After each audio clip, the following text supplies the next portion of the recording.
Malam hari ini insya Allah kita akan melanjutkan penjelasan di dalam kitab Aqidatul Awwam bait yang ke-21 sampai 23. Pada bait 14 sampai 20 pertemuan beberapa minggu yang lalu kita sudah membahas tentang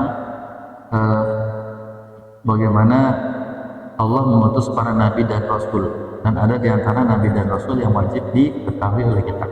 Nah sekarang Allah menjelaskan yaitu malaikat-malaikatnya. Jadi ini bagian dari pembahasan akidah berkaitan dengan keimanan kita, iman kepada Allah, iman kepada malaikat, gitu ya, iman kepada para nabi dan rasul, iman kepada kitab-kitab yang diturunkan dan seterusnya. Nah, tentu sebagian kita sudah mengetahui bahwa malaikat-malaikat Allah itu adalah makhluk-makhluk yang istimewa. Dia berbeda dengan jin, dia berbeda dengan manusia. Makanya tentu dia berbeda dengan Allah Subhanahu wa taala. Kita bacakan saja baitnya, bait ke-21. Wal malikul ladzi bila abin wa ummin wa la akla la syurba wa la nauma lahu. Sudah siap dengarkan belum ini? Ibu tenang ya. Malaikat itu tanpa bapak ya, bila abin tanpa bapak, wa ya, kemudian tanpa ibu, tanpa makan, tanpa minum, serta tanpa tidur. Nih malaikat. Kemudian tafsidu asyrim minhum ya. Secara terperinci mereka itu adalah siapa saja mereka itu? Jibrilu, Mikalu, Israfilu, ya, Izrailu. Yaitu dari 10 itu Jibril, Mikail, Israfil, Izrail. Kemudian bait yang ke-23 Munkar, Nakir, Waraqibun, wa kadza Atidun, Malikun, Waridwanu, ya, Munkar, Nakir, Raqib, demikian juga Atid, Malik, dan Ridwan, dan selanjutnya. Dan selanjutnya maksudnya lanjut ke bait berikutnya. Nah ini kita lihat di sini ya, penjelasan dari bait pertama, bait 21. Maksud dari malaikat itu tanpa bapak dan ibu, tanpa makan dan minum, tanpa tidur, ya. Bahwa para malaikat itu diciptakan oleh Allah Subhanahu wa taala. Ya, di satu sisi ada kemiripan dengan penciptaan Adam tanpa bapak dan ibu. Ya, tetapi Nabi Adam masih makan dan masih minum. Malaikat tanpa bapak dan ibu tidak makan dan tidak minum. Malaikat tidak memiliki kebutuhan sebagaimana kebutuhan manusia. Jadi jangan pernah membayangkan malaikat itu punya kebutuhan seperti kita, makan, minum, gitu ya. Capek, lelah gitu ya, nggak ada. Malaikat tidak punya namanya sifat capek, sifat-sifat manusia itu nggak ada. Ya, jadi istilahnya dia makhluk tersendiri, makhluk yang berbeda sama sekali dengan makhluk yang lain. Manusia beda, jin beda, malaikat beda lah, punya kekhasan sendiri. Ya. Hal ini menunjukkan ya bahwa malaikat itu memang berbeda dengan makhluk hidup lain. Nah ini saya alhamdulillah ada kedatangan Pak Rama nih dari Al-Mustaqim, Masjid Al-Mustaqim di Lapangan bawah ya, bawah pasar itu. Nah, beliau biasa mendokumentasikan. Nah, saya kebetulan alhamdulillah dibantu ya untuk dokumentasi kajian kita. Dalil di antaranya disebutkan di dalam Al-Quran tentang bagaimana sifat malaikat ini berbeda dengan makhluk manusia. Ya, di mana mereka itu adalah makhluk yang senantiasa patuh kepada Allah Subhanahu wa taala, dan dalam kepatuhannya untuk menjalankan tugasnya yang ada mesti bolak-balik langit dan bumi. Ada yang memang mereka harus mengatur rizki dan sebagainya, menurunkan hujan. La ya'suna ma amarahum. Mereka itu tidak pernah bermaksiat. La ya'sun, tidak pernah bermaksiat atau tidak pernah berdurhaka ma amarhum, terhadap apa yang diperintahkan oleh Allah kepada mereka. Wabil khusus ayat ini bercerita tentang malaikat yang menjaga pintu neraka di dalam Al-Quran surah At-Tahrim ya. Surah At-Tahrim surah 66 ayat 6 ya. Di situ kan disebutkan apa, ya ayyuhalladzina amanu taqullah, diperintahkan ini orang-orang beriman, saya lupa tiba-tiba ya, yang qu anfusakum wa ahlikum nar. Ingatkan ayatnya, ya ayyuhalladzina amanu qu anfusakum wa ahlikum nar wa quduhan nasu wal hijarah. Di mana nar atau neraka itu bahan bakarnya adalah api dan manusia. Ya. Alaiha malaikatun ghilazun shidadun. Yang udah pernah saya bahas. Di dalam itu ada malaikat yang keras lagi, bengis atau sadis gitu ya. La ya'suna ma amarakum. Mereka tidak pernah bermaksiat, tidak pernah mendurhakai Allah terhadap apa yang diperintahkan oleh mereka. Gitu ya. Nah, itu diantara yang menjelaskan dari mengatakan bahwa malaikat itu memang berbeda dengan makhluk Allah yang lain. Kemudian di dalam bait 21 itu dijelaskan sifat-sifat malaikat. Walaupun nanti di belakang saya akan rinci bagaimana wujud malaikat itu berdasarkan dalil-dalil yang ada. Di situ di bait yang 21 disebutkan sifatnya dia jelas berbeda dengan makhluk Allah yang lain dari sisi misalnya jenis kelamin. Malaikat itu bukannya perempuan gitu ya. Kita kadang-kadang mengilustrasikan gitu ya, wah cantiknya seperti malaikat ya. Ya ketika melihat wanita cantik gitu ya, ternyata oh benar juga ya, ternyata malaikat tak bersayap itu ada kan gitu ya. Nah ini hanya ilustrasi untuk menggambarkan betapa indahnya atau cantiknya seseorang. Sering di apa istilahnya kalau peribahasa itu diibaratkan gitu ya seperti malaikat. Nah malaikat itu tidak berjenis kelamin sehingga tidak ada syahwat di antara mereka. Kemudian tidak makan dan minum ya. Hal ini karena emang malaikat itu dia makhluk yang sifatnya itu rohani gitu. Jadi bukan fisik. Kalau kita kan makhluk fisik nih, binatang fisik gitu ya, bakteri fisik, virus fisik, ya manusia fisik. Maka yang fisik-fisik ini membutuhkan kepada yang lain pasti di situ. Dia membutuhkan kepada fisik-fisik yang lain. Kita makhluk fisik butuh pada fisik lain, makanan, kita butuh minuman dan sebagainya. Karena dia sifatnya rohani, dia bukan makhluk fisik gitu ya. Maka dia pantas tidak membutuhkan makan dan minum, sehingga nggak bisa kita bayangin oh makanannya malaikat itu adalah minyak wangi misalnya. Jangan ya. Walaupun memang ada keterangan lain yang mengatakan bahwa wewangian itu disukai oleh malaikat. Jadi kita kalau ya sholat itu supaya dia disukai oleh malaikat itu dianjurkan untuk pakai wewangian. Kemudian dia juga tidak tidur. Tidak tidur juga merupakan salah satu dari sifat Allah Subhanahu wa taala yang Allah kemudian berikan kepada malaikat. Ya kenapa? Malaikat itu dia punya tugas khusus. Ya, tugas khususnya ini ya nggak boleh sampai dia lalai dengan tugasnya sehingga tidak mungkin dia tidur. Ini bait pertama. Bait kedua, bait yang ke-22 di situ dijelaskan secara terperinci mereka itu ada 10 yang maksudnya yang wajib dikenal oleh kita. Ya, tetapi jumlah malaikat itu sebenarnya lebih daripada 10. Ada kemudian Jibril alaihi salam. Tugasnya apa? Menyampaikan wahyu. Pertanyaannya, apakah setiap nabi dan rasul menerima wahyu dari Allah? Ya, para nabi dan rasul mendapatkan wahyu. Ini disebutkan. Bedanya kita dengan nabi, manusia biasa tidak menerima wahyu, para nabi menerima wahyu. Terus misalnya pertanyaan berikutnya, apakah setiap nabi itu berdialog langsung ya dengan para malaikat termasuk malaikat Jibril? Nah, ternyata dalam satu keterangan itu tidak disebutkan, tidak ada. Jadi tidak semua malaikat para nabi dan rasul berinteraksi langsung dengan malaikat Jibril. Ada yang secara langsung, misalnya seperti Nabi Musa dengan Allah Subhanahu wa taala. Tidak bertemu dengan malaikat Jibril secara langsung.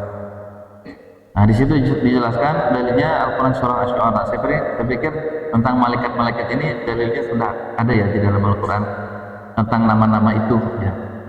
Di dalam Al-Qur'an surah Asy-Syu'ara ayat 133 disebutkan nazala bihi ruhul amin. Nah, malaikat Jibril disebut sebagai ruhul amin. Jadi kalau ada di dalam bahasa Arab, di dalam bahasa Al-Qur'an, ruhul amin itu yang dimaksud adalah malaikat Jibril.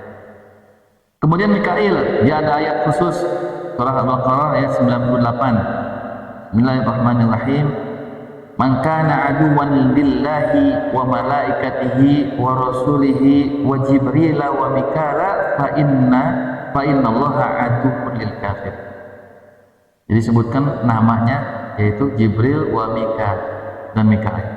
Jadi siapa saja yang memusuhi Allah, malaikat-malaikatnya, rasul-rasulnya, ya, Jibril dan Mikail disebut secara khusus di sini.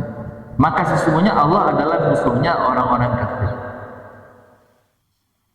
Sudah pasti rugi orang-orang yang menjadi atau mengambil posisi sebagai musuh Allah dan Rasulnya. Kenapa? Mereka tidak akan mungkin bisa mengalahkan ya Allah dan bala tentaranya. Jadi malaikat itu disebut dalam ayat yang lain yaitu bala tentara Allah yang jumlahnya hanya Allah Subhanahu wa taala yang tahu. Kemudian Israfil tugasnya apa? Tadi Mikail tugasnya apa? Memberi rezeki, menurunkan hujan, ya termasuk kesuburan bagi bumi. Israfil bertugas meniup sangkakala pada hari kiamat. Ini dijelaskan di dalam Al-Quran surah Az-Zumar ayat 68. Dan ditiuplah sangkakala maka matilah siapa yang ada di langit dan bumi kecuali siapa saja yang dikehendaki oleh Allah. Kemudian ditiup sangkakala itu sekali lagi maka tiba-tiba mereka berdiri menunggu putusan masing-masing. Jadi sangkakala itu jangan dibayangin juga trompet ya. Dulu kan kita sering dibilang sangkakala trompet gitu ya. Karena emang zaman dulu yang namanya ditiup ya trompet. Ya kita nggak bisa bayangkan sangkakala itu seperti apa. Yang jelas dia punya tugas khusus. Jadi setiap malaikat yang diciptakan oleh Allah punya tugas-tugas khusus ya, untuk menjalankan itu. Ada lagi malaikat Israel. Ya di dalam ayat itu disebutkan Israel. Tugasnya apa? Nyabut nyawa. Ya. Mencabut nyawa makhluk hidup. Ya dia dikenal sebagai malaikat maut. Ya, tentu ini juga kita kenal. Ya disebutkan di dalam banyak keterangan ayat Al-Qur'an. Juga Munkar, Nakir, Raqib, Atid, ya pencatat amal baik dan buruk yang menanyai di alam kubur.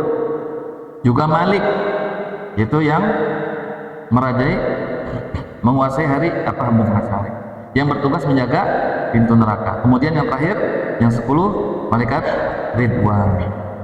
Ini tugasnya jelas dia menjaga pintu surga. Nah, gambaran malaikat berdasarkan keterangan dalil ini banyak. Di antaranya ya tentu pertama yang kita kenal tentang asal muasal penciptaan malaikat. Malaikat itu diciptakan dari cahaya. Ya. Kalau jin diciptakan dari api, malaikat dari cahaya, Nabi Adam diciptakan dari tanah. Jadi elemennya berbeda. Karena elemen berbeda, sifatnya juga berbeda. Ya.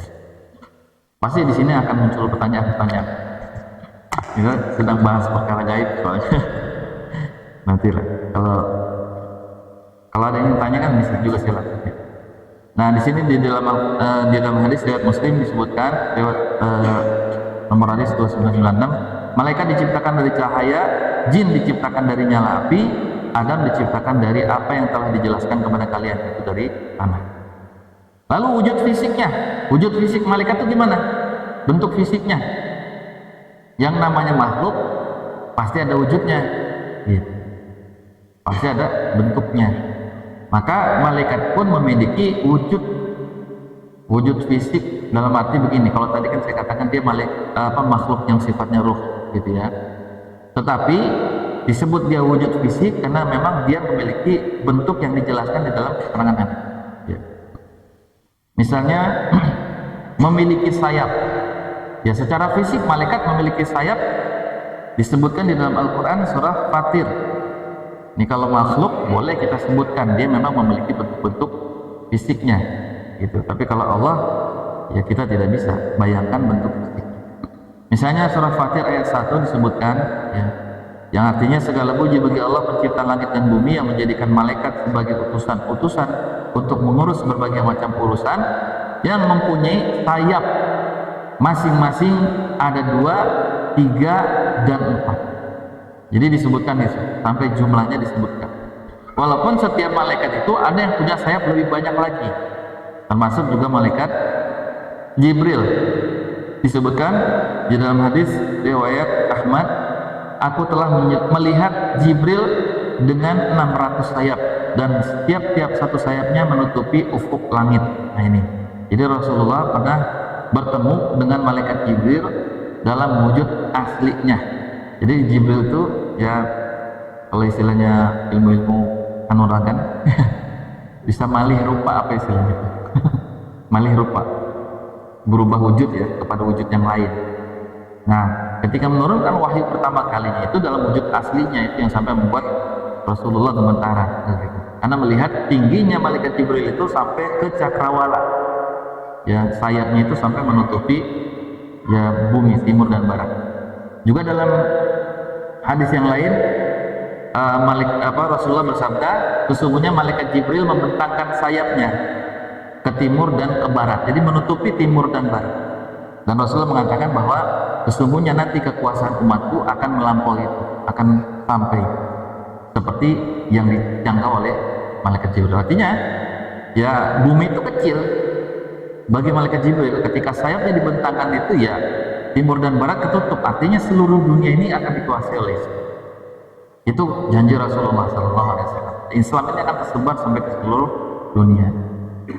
Lalu kemudian tadi sayap ya. Kemudian dari sisi ukurannya, bagaimana ukurannya? Ya, beberapa malaikat memiliki ukuran fisik yang sangat besar berdasarkan keterangan dari Nabi Muhammad SAW menyebutkan bahwa Jibril memenuhi cakrawala ketika beliau melihatnya di dalam bentuk aslinya. Ini tadi yang saya ceritakan. Di dalam riwayat yang lain, bahwa Israfil adalah malaikat yang memegang sangkakala dan mulutnya sudah didekatkan ke sangkakala dan siap untuk menunggu perintah Allah. Ini jadi ada sangkakala yang kita nggak bisa bayangkan besarnya. Ketika Allah mengatakan ya idza zulzilatil ardu zilzalah. Ini kan bukan hanya ardu, bukan hanya bumi nanti yang hancur, tapi semua langit itu akan hancur. Dan besarnya langit ini ya sudah ada yang memprediksi, bukan menghitung dengan matematis yang tepat, tapi memprediksi jumlahnya atau luasnya sangat kuat. Gitu. Maka bisa dibayangkan secara fisik malaikatnya akan meniup sangkakala. Lalu ada lagi penampilannya yang sangat indah. Malaikat memiliki rupa yang sangat indah seperti halnya Jibril ketika ya terlihat oleh Maryam. Jadi ternyata malaikat itu bukan hanya mendatangi para nabi, malaikat juga pernah mendatangi manusia biasa seperti Siti Maryam. Pada saat apa? Pada saat malaikat Jibril mengabarkan kepada Siti Maryam bahwa kelak dia akan hamil, ya nggak usah ditambah yang hamil di luar nikah. Dia akan hamil. Ya sampai Siti Maryam bertanya, bagaimana mungkin aku bisa hamil? Ya, sementara tidak ada satupun laki-laki yang menjamahku, kan gitu. Itu diceritakan di dalam keterangan dalam Al-Quran surah Maryam ayat 17. Maka ia mengadakan tabir yang melindunginya dari mereka, lalu kami mengutus roh kami kepada mereka, maksudnya malaikat Jibril. Maka ia menjelma di hadapan Siti Maryam dalam bentuk manusia yang sempurna. Berarti bukan manusia yang menakutkan di situ. Yang sempurna itu dia dalam bentuk yang indah, sehingga Siti Maryam tidak merasa takut. Kemudian malaikat juga bisa berubah wujud seperti manusia. Ayat yang tadi termasuk juga ya ketika ini cerita yang masyhur di dalam hadis Arba'in yang yang hadis pertama ya, berkaitan ketika bukan yang pertama, yang kedua tentang iman, ihsan, ya Islam. Ada malaikat Jibril datang kepada Rasulullah yang sedang duduk dengan para sahabatnya dengan pakaian yang putih bersih, ya manusia biasa, putih bersih, tidak nampak ya bekas dari perjalanan jauh. Kalau orang dari perjalanan jauh mungkin berkeringat, pakaiannya lusuh, kan begitu. Ini enggak. Dan di situ dia bertanya kepada Rasulullah tentang iman, Islam dan ihsan. Ini sangat masyhur. Ya. Dan ketika orang itu pergi, Rasulullah menjelaskan, tahukah kalian siapa yang tadi datang? Ya, Allah dan Rasulnya yang lebih tahu. Yang tadi datang itu adalah Jibril alaihissalam yang mengajarkan kepada kalian tentang Islam, iman dan ihsan. Berarti malaikat bisa berubah wujud menjadi manusia secara fisik utuh ya sebagai manusia. Kemudian bagaimana terkait dengan jumlah malaikat? Jumlah malaikat itu sangat banyak, tidak ada yang dapat menghitungnya. Disebutkan di dalam Al-Quran surah Al-Mudaththir, ya, dan tidak ada yang mengetahui tentara Tuhanmu kecuali Dia. Jadi hanya Allah saja yang tahu jumlah malaikat dengan berbagai tugasnya. Kemudian ya sifat-sifat malaikat itu, ya tentu dia tidak memiliki nafsu, selalu taat dan tidak pernah membangkang, surah At-Tahrim ayat 6 tadi. Lalu memiliki kecepatan yang sangat tinggi. Ya kita tahu lah bagaimana perjalanan Isra dan Mi'raj itu. Kemudian malaikat Jibril juga menyampaikan wahyu dalam waktu yang sangat cepat kepada Rasulullah bolak-balik gitu ya. Dalam misalnya diceritakan dalam peristiwa Isra dan Mi'raj, diceritakan bahwasanya Nabi Muhammad SAW ke Sidratul Muntaha melalui 7 lapis langit dalam waktu yang sangat singkat. Makanya Isra dan Mi'raj itu dalam 1 malam, ya kurang dari 1 malam bahkan, itu dengan kecepatan yang itu sangat cepat kan gitu. Kemudian ya yang terakhir kelima ada 6 ya. Malaikat selalu bertasbih. Ini disebutkan dalam Al-Quran surah Al-Anbiya, yusabbihuna al-laila wan nahar la yafturun. Mereka selalu bertasbih malam dan siang, tidak pernah berhenti. Ya emang karena nggak punya capek kan gitu ya. Gas terus, mau siang mau malam selalu berzikir kepada Allah. Kemudian di mana tempat tinggal malaikat? Ternyata malaikat punya tempat tinggal. Malaikat itu sebagian besar tinggal di langit dan tidak turun ke bumi kecuali atas perintah Allah, seperti yang menjaga anak, ya. Sebagian besar malaikat tinggal di langit dan tidak turun ke bumi kecuali atas perintah Allah. Di dalam hadis, ya Mi'rajnya Nabi bertemu dengan malaikat di setiap lapisan langit.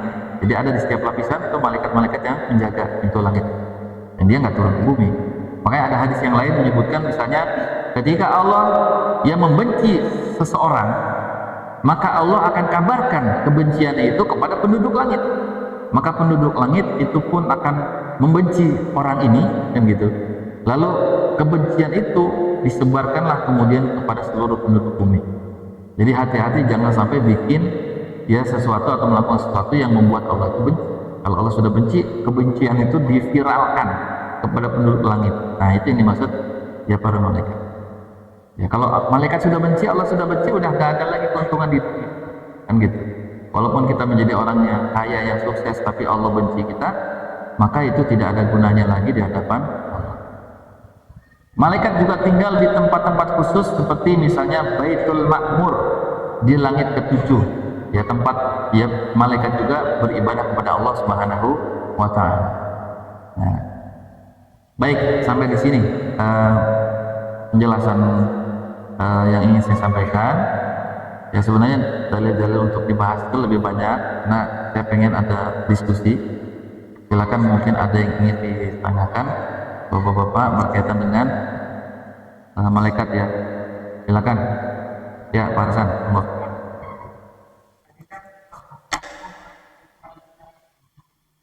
Kenapa? Ya.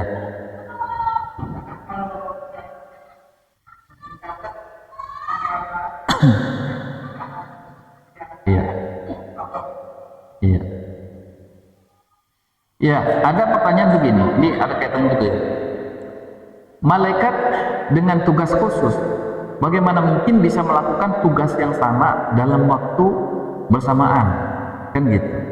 Termasuk misalnya mencabut nyawa, ya kan? Dalam waktu bersamaan di belahan bumi timur, belahan bumi barat, kan gitu. Termasuk mencatat. Ya. Kiri dan kanan itu sebenarnya bukan posisi sebenarnya gitu ya, tetapi sebuah kalimat majasi untuk mengatakan bahwa ada malaikat yang senantiasa mencatat amal baik, ada malaikat yang senantiasa mencatat amal buruk. Jadi bukan berarti kemana kita diikutin kan gitu, direndengin gitu. Enak nih tiap hari punya backingan malaikat gitu ya. Tetapi maksudnya ada yang senantiasa mencatat. Dan catatannya itu sangat rinci. Dan catatannya itu ya juga dia catat kepada seluruh makhluk, kepada seluruh manusia dimanapun belahan dunia. Jadi walaupun disebutkan ada Raqib dan Atid, dua malaikat gitu ya, tetapi dia mampu mencatat seluruh amal manusia tanpa terkecuali di seluruh dunia ini yang masih hidup. Nah, tempatnya di mana? Saya nggak tahu itu. Raqib dan Atid. Iya. Ya, memang tempat tepatnya gitu ya, posisinya di mana kan gitu ya. Selain yang digambarkan di dalam hadis Nabi itu kita nggak tahu. Ya, karena apa? Kepentingan bagi kita umat Islam ya bukan pada tempatnya dia di mana, tetapi apa tugasnya dan apa sikap kita sebagai seorang mukmin kan gitu. Tugasnya adalah mencatat amal baik dan buruk kita, dan dia akan terus mencatat, tidak ada satupun yang terlewat ya. Wa may ya'mal mithqala dzarratin khairan yarah wa may ya'mal mithqala dzarratin syarran yarah. Sekecil apapun ada catatannya di malaikat itu, nggak ada yang terhilang sedikit pun. Bahkan ya sampai dalam hadis disebutkan niat seorang untuk melakukan amal baik pun telah dicatat ya. Niat amal baik itu udah dicatat, kalau dilakukan dicatat lagi kebaikan itu jadi double ya. Nah, termasuk tadi bagaimana cara malaikat itu mencabut nyawa yang di sebelah timur dan barat dalam waktu yang bersamaan. Ini karena tadi salah satu sifat malaikat, dia memiliki kecepatan yang sangat luar biasa. Jadi tidak ada yang sulit bagi malaikat itu untuk mencabut nyawa dalam waktu bersamaan. Gimana cara nyabutnya? Bayangan kita kan dulu waktu zaman ngaji masih kecil, cabut dari palanya kan gitu. Ya kita nggak bisa bayangin cabutnya dari arah mana kan gitu ya. Yang jelas ada satu keterangan dia. Ya, ada lagi keterangan ya, mata seseorang ketika dia wafat itu matanya mengikuti ruhnya gitu. Jadi ketika dia sedang nazak gitu ya, sedang sakaratul maut nazak, ya matanya itu mengikuti ruhnya. Ya wallahu alam gitu ya. Itu sifatnya gaib. Yang jelas bagi malaikat itu tidak ada yang sulit kalau Allah sudah tugaskan, dia panggil kan gitu. Nah ini la ya'suna ma amarallah ya ma'amarahum, tidak bermaksiat terhadap apa yang diperintahkan kepada mereka, itu artinya bisa dilaksanakan dengan kecepatan yang Allah kemudian izinkan kepada mereka kan gitu ya. Ini memang kita nggak bisa bayangin malaikat sebagaimana manusia, dia pasti bisa melakukan itu. Ada lagi tanya? Pertanyaan yang mungkin saja muncul tentang malaikat ini, kalau memang Allah Subhanahu wa Ta'ala Maha Kuasa, Maha Hebat, Maha Mengetahui, ya, kenapa harus ada malaikat yang terkesan memberikan bantuan kepada Allah untuk menyampaikan wahyu, menurunkan rezeki, ya, mengalirkan sungai, menumbuhkan tumbuh-tumbuhan, mencabut nyawa, kan gitu. Kalau memang Allah Maha Kuasa, kenapa Allah seolah-olah butuh malaikat, kan gitu. Jawabannya apa? Jadi kenapa harus ada malaikat? Kan Allah bisa melakukan dengan apa? Innama amruhu idza arada syai'an ay yaqula lahu kun fayakun. Mudah bagi Allah untuk mencabut kun fayakun. Mati mati. Hancur hancur, kan gitu. Tapi kenapa harus ada malaikat yang Allah ciptakan di sini? Apa kira-kira jawabannya? Ya. Mengetahui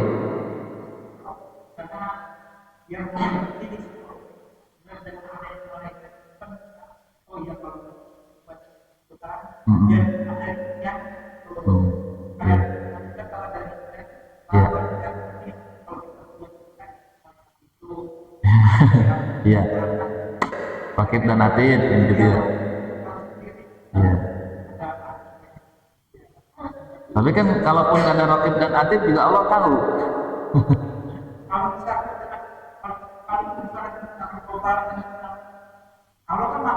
Iya. Iya. Iya.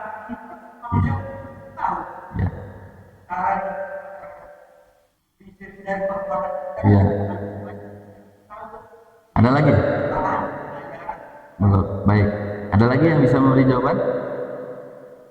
Kenapa masih diciptakan malaikat kalau Allah sudah bisa melakukan semuanya dengan kun fayakun? Ya, ini udah nyerempet, nyerempet jawabannya. Masih ngepot. Ada yang jawab? Tahu? Ini kalau kita nggak belajar tentang ini, kita jadi ragu. Allah tuh ternyata nggak hebat. Sama seperti tuduhan orang kafir ketika Allah memerintahkan kita bersedekah, ya menginfakkan harta kita di jalan Allah. Orang kafir menuduh Allah itu miskin. Allah itu butuh sedekah kita. Mau bangun rumahnya aja kita mesti patungan. Kan begitu. Ini tuduhan orang kafir karena mereka tidak ngaji, tidak beriman dan tidak ngaji. Ada orang kafir yang dia ngaji. Ada orang Yahudi, Nasrani dia ngaji. Makanya karena dia ngaji, dia jadi ulama. Ketika mereka mendengar ada nabi yang diutus oleh Allah Subhanahu wa taala, mereka langsung beriman. Karena mereka ngaji kitab Taurat gitu ya. Di mana di dalam kitab Taurat disebutkan bahwa nanti akan ada nabi yang diutus yang dia akan berhijrah ke Madinah. Maka termasuk Abdullah bin Salam penasaran ini. Isi kitabnya begitu bunyinya. Ternyata betul ada yang mengaku nabi dan hijrah ke Madinah. Makin penasaran. Dia datengin di situ. Ternyata pas ditanya-tanya, ya semua bukti-bukti yang ada di dalam kitab Taurat itu menunjukkan memang dia adalah seorang nabi kan. Nah, kalau tidak paham ini, kita akan menuduh Allah. Allah itu lemah, ternyata masih membutuhkan pembantu-pembantunya dari kalangan malaikat. Maka jawabannya sebenarnya mudah, simple. Ya, kenapa Allah menciptakan malaikat? Ini untuk memberikan gambaran kepada manusia betapa hebatnya Allah Subhanahu wa taala dengan melihat ciptaan-ciptaannya. Kalau malaikat punya kehebatan seperti itu, bagaimana dengan Allah? Kan begitu yang menciptakan.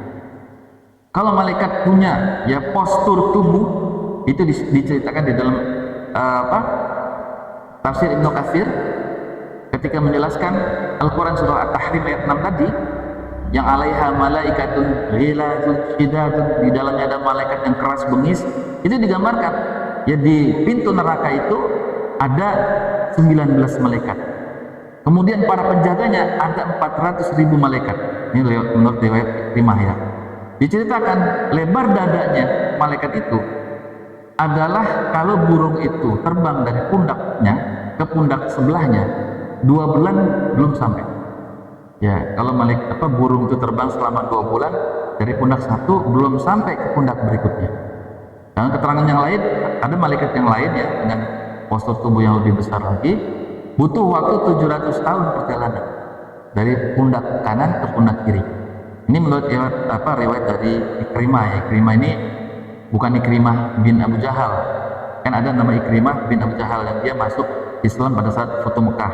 Ketika Mekah ditaklukkan, kan pada kabur tuh anak-anak Abu Jahal. Akhirnya dipanggil Rasulullah tidak dendam, maka diajak dia untuk masuk Islam. Akhirnya masuk Islam. Nah, bukan Ikrimah ini, tapi ada Ikrimah maulanya Ibnu Abbas. Dia adalah mantan budaknya Ibnu Abbas, dimerdekakan, kemudian dia menjadi seorang dari generasi tabi'in. Nah, dia menceritakan tentang hadis ini ya, jadi hadis yang dia terima adalah dari Ibnu Abbas dari Rasul.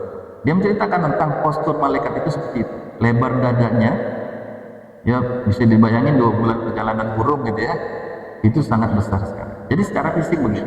Nah, kalau makhluknya saja luar biasa seperti itu, kecepatannya luar biasa seperti itu, maka bagaimana dengan penciptanya? Kan begitu. Jadi ini untuk memberikan gambaran kepada manusia yang beriman kepada malaikat tentang betapa hebatnya pencipta kita, sehingga kita kemudian ya patuh dan menyembah Allah Subhanahu wa taala. Jadi manusia itu kecil sekali dengan ciptaan-ciptaan Allah. Termasuk bahkan bukan hanya ketika kita melihat malaikat saja ya.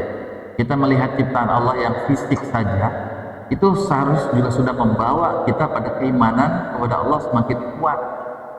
Tidak ada yang bisa menumbuhkan tanaman-tanaman di bumi ini kecuali Allah Subhanahu wa taala. Kan begitu. Ya, semua di dalam diri kita, lihat pada dalam diri kita, dalam aliran darah kita, semua ada keistimewaan. Dan siapa yang menciptakan itu? Allah. Dari situ tergambar betapa hebatnya Allah. Ya kan? Nah itu maksudnya kira-kira ya, mengapa Allah ciptakan malaikat bukan berarti Allah butuh makhluknya. Jadi kita bisa menepis tuduhan itu bahwa malaikat itu sebenarnya bukan pembantunya Allah, tetapi makhluk yang memang sengaja Allah ciptakan untuk menunjukkan kehebatan Allah Subhanahu wa Ta'ala. Baik, ada yang tanya lagi? Silakan. Lihat, penyimpan pertanyaan dari sini.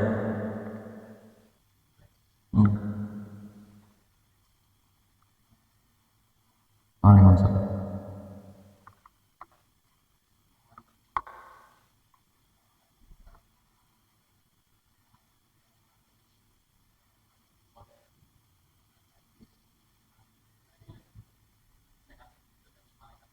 Ya.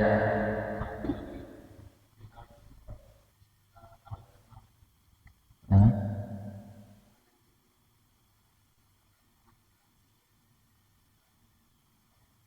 Ya. Tentang Israel memang tidak disebutkan di dalam Al-Quran. Ya. Itu ada di dalam kitab Taurat berbahasa Ibrani. Dia bahasanya itu Azrola. Azrola itu saya lupa kalimat persisnya, Azrola atau Azrala gitu. Dia diambil dari bahasa itu, makanya disebut Israel. Dari Israelia, bukan Israelia, dari kitab Taurat mereka berbahasa Ibrani. Nah, yang dimaksud Israel itu adalah malaikat maut itu yang disebutkan dalam Al-Quran disebut malaikat maut gitu. Makanya dalam tradisi Arab itu sudah masyhur kenapa malaikat maut disebut Israel, karena dia seperti yang dimaksud di dalam kitab Taurat itu dalam bahasa Ibrani. Makanya dicari di dalam Al-Quran tidak ditemukan misalnya kalimat malaikat Israel. Dari yang 10 aja nggak semuanya disebutkan, ya termasuk malaikat Ridwan juga tidak disebutkan, tapi disebutkan dalam hadis-hadis Nabi. Nah itu jadi kenapa Israel tidak ditemukan, dalilnya itu sebenarnya dilihat dari urfnya, dari tradisinya orang-orang Arab untuk menyebut malaikat maut itu sebagai Israel diambil dari kata bahasa Ibrani. Tentang Harut dan Marut, ya saya detailnya belum paham. Untuk sampai detailnya ya, nantilah jadi PR. Saya tidak berani jawab kalau nggak bisa. Ada lagi yang lain? Nah, tentang malaikat ini, jadi apa kemudian gunanya kita memahami bait-bait ini? Kan gitu. Kan malaikat itu udah diciptain oleh Allah, udah punya urusannya masing-masing dengan tugasnya masing-masing kan gitu ya. Apa tujuannya kan gitu? Selain untuk tadi menggambarkan betapa hebatnya Allah Subhanahu wa Ta'ala, ya pelajarannya seperti itu. Untuk mengetahui hebatnya Allah Subhanahu wa Ta'ala dengan sejumlah makhluknya dan rincian-rinciannya gitu. Jadi bahwa kita harus berhati-hati dalam kehidupan ini, ya menjaga perilaku amal perbuatan kita, karena semua pasti ada catatannya di sisi Allah Subhanahu wa Ta'ala. Tidak ada yang hilang, tidak ada yang kecil maupun yang besar, tidak ada yang tidak ada catatan, semua pasti ada. Karena itulah makanya ya dulu pernah saya sampaikan tentang materi berkaitan dengan sikap muraqabah, ya, kalau nggak salah bulan suci Ramadan. Sikap kita senantiasa merasa diawasi oleh Allah Subhanahu wa Ta'ala dan para malaikat-malaikat.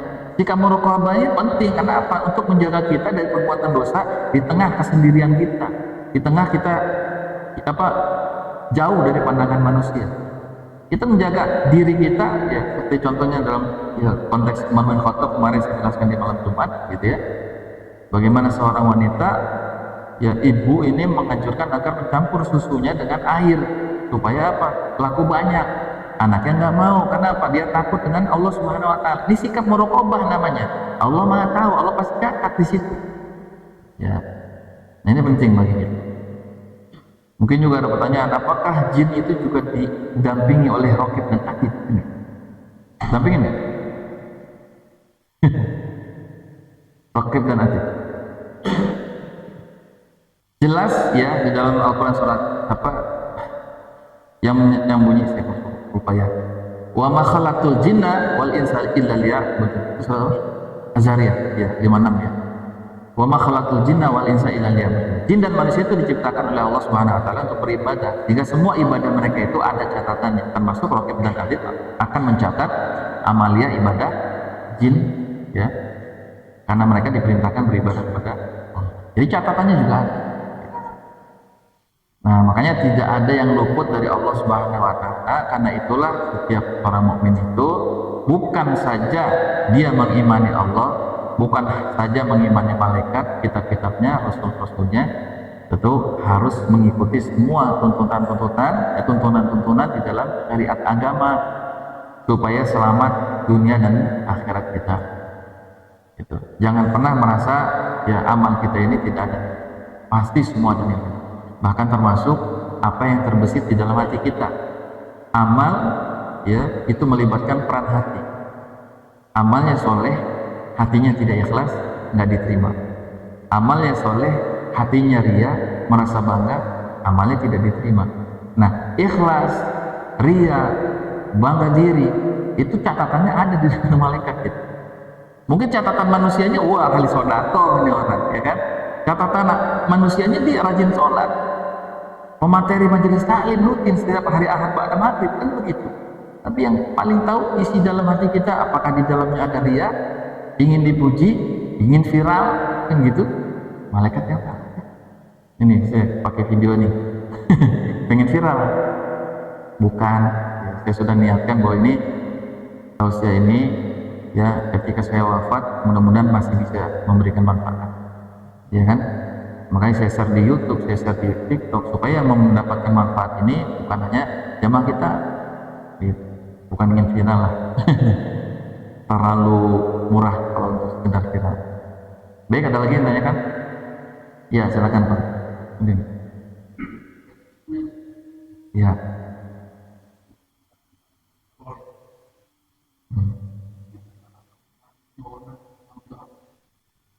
Ya. Apakah malaikat punya wewenang atau tanggung jawab? Kalau dia diberikan wewenang, artinya dia punya kehendak. Sementara malaikat diciptakan oleh Allah tidak diberikan kehendak apapun selain hanya satu perintahnya, yaitu taat kepada Allah. Jadi tugas utamanya adalah taat, bukan membuat keputusan, begitu. Dia tidak bisa memutuskan sesuatu kecuali atas perintah Allah. Bahkan malaikat turun ke bumi atas perintah Allah, dia stay tetap di langit pun atas perintah Allah, gitu. Jadi wewenang itu dalam arti apa? Mungkin pengertiannya gitu. Tidak ada secara khusus. Ya, nafsu tidak ada, bahkan akal juga tidak diberikan. Ya, tidak diberikan seperti itu. Apakah malaikat itu bisa punya apa misalnya kasih sayang? Punya sifat sayang? Di dalam keterangannya apa? Saya lupa ayatnya ya. Jadi akan banyak mungkin kita pernah dapat penjelasan dari para ustadz bagaimana malaikat itu mendoakan kaum muslimin termasuk di majelis taklim, ya. Malaikat yang senantiasa keliling ini ketika melihat ada majelis taklim teman-teman surga, maka malaikat itu akan turun mendoakan kepada para anggota majelis taklim, meminta ampun kepada Allah Subhanahu wa taala. Itu artinya apa? Malaikat punya ya keriduan kasih sayang kepada orang-orang yang bertakwa, kan gitu. Lalu malaikat punya sifat takut enggak? Punya sifat takut enggak? Punya enggak sifat takut? Hah? Punya apa enggak? Punya. Dia punya sifat takut apa? Takut kepada Allah saja. Iya. Ya. Dia tidak berbuat dosa bukan karena ciptaannya memang diciptakan untuk tidak berbuat dosa, tetapi dia diciptakan oleh Allah untuk taat, dan karena dia diperintahkan taat, dia tidak mau mendurhakai Allah. Karena apa? Dia takut kepada Allah. Jadi dua sifat itu tuh tambahannya. Dia punya sayang kepada orang-orang yang bertakwa, dan dia punya rasa takut hanya kepada Allah SWT. Nah, kita harus juga seperti itu. Kita sayang kepada orang-orang bertakwa, kita pun punya takut kepada Allah Subhanahu wa taala. Maka kita sudah mewarisi sifat-sifat malaikat seperti itu, insyaallah. Baik, alhamdulillah, mudah-mudahan apa yang saya sampaikan ini walaupun masih sekelumit kecil pembahasan tentang malaikat, masih banyak lagi tentang malaikat, tapi kita cukupkan karena bahasanya cuma 21 sampai 23 tentang malaikat. Kita akhiri dengan hamdalah dan akhir majlis. Alhamdulillahirabbil alamin. Subhanakallahumma wa bihamdika asyhadu an la ilaha illa anta astaghfiruka wa atubu ilaik. Assalamualaikum warahmatullahi wabarakatuh.